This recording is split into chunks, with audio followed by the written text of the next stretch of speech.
common sense recap of the day's biggest stories. It's John Catsimatidis and Rita Cosby. Katz and Cosby on 77 WABC.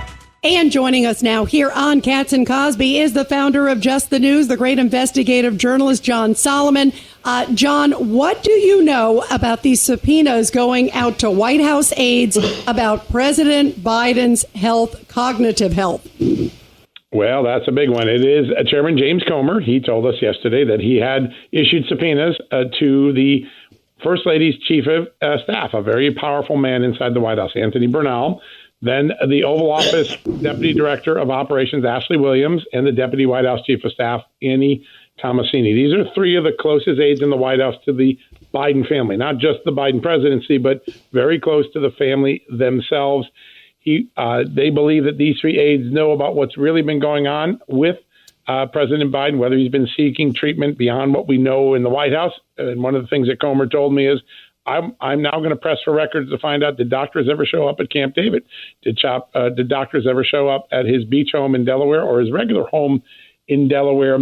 They're very much expanding the scope of what they're trying to learn. Who knew what about Joe Biden's decline and who may be covering up just how bad it is? One of the big focus points is, for some reason, Congress believes there may be more treatment of the president going on than what has been admitted to in the White House.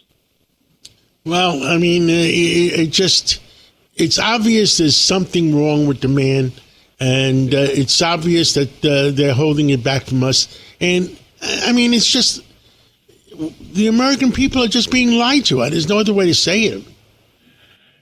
Too often, you're right. You just think of the last 4 or 5 years, how many times Americans were told something definitively that turned out not to be remotely true. The laptop, Russia collusion, so many different things that we were told to believe that turned out not to be true at all. And I think here, the months-long effort to portray that President Biden was just fine blew up in 90 minutes on national television when people could see with their own eyes a president who had difficulty finishing sentences, had difficulty staring or getting out of stares to actually engage. It shook the nation. It shook his own Democratic Party. But it didn't happen suddenly. This has been going on. This decline's been going on for a couple of years. And I think Congress wants to know who covered it up.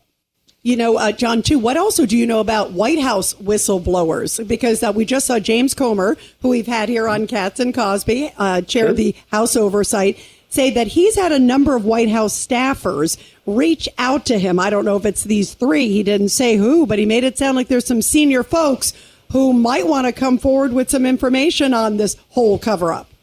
Yeah, I don't know of anyone, and I've done a lot of phone calls on this, who have officially tried to become a whistleblower, have that sort of inside information. I do think there are people, particularly the career staff in the White House, who are very aware of what they've seen in the White House and the moments when the president might be lost in the White House or lost coming out of an event. And I think there are people, both retired and currently serving, that have reached out to members of Congress to relay anecdotal evidence of this. But I think at the end of the day, what Comer is really focused on is, what are the medical records? Is there more treatment? Who's been covering it up, and how have they been covering it up? Because the American people deserve, not just for the election, not only his worthiness to run in November, but can the man actually make a decision in a crisis, or is he that incapacitated? And I think that's what James Comer is drilling down to. Well, you know what I asked some of my Democratic friends, John? I said, what I asked some of my Democratic friends, I said, give me one thing President Biden has done right. Can they ever give you one? No. It's dead silence on John's end, too. I mean, I just, you know, he's done so many things wrong, so many decisions that are wrong. He's made the poor people poorer. He's made the middle class poorer. The interest rates are so high that it's destroying the real estate industry. There's 685 banks on the watch list. I can't, it doesn't stop. And the world's much more aflame than it was when he took it over. The world was so much more stable than it is now. And whether it's Russia, Ukraine, Hamas, Iran, just think of this. After 3 years of coddling Iran and giving money and easing the sanctions and allowing money to flow back, the director of national intelligence earlier this week, Avril Haines, clearly one of the top advisors to President Biden, say, hey, you need to know Iran's funding influence operations in America. They're actually fomenting these protests, these anti-Israel, anti-American protests. Just think about that. That was basically his director of intelligence saying, we funded that. The circular failures that come around, and you can see Joe Biden made a decision, and here is now the consequence.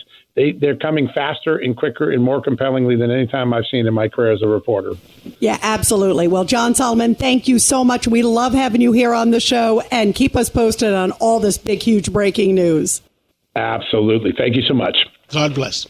Hi, it's Lou Dobbs for Priority Gold, America's precious metals dealer. These are volatile times with high inflation, soaring debt, wars on multiple continents, and rising financial stress. Central banks are buying gold to diversify their reserves, so are many Americans. Call Priority Gold and find out how precious metals can help you diversify your portfolio. They're highly rated and happy to help. Call 1-866-303-6357 or get a free gold guide at PriorityGoldGuide.com. That's PriorityGoldGuide.com.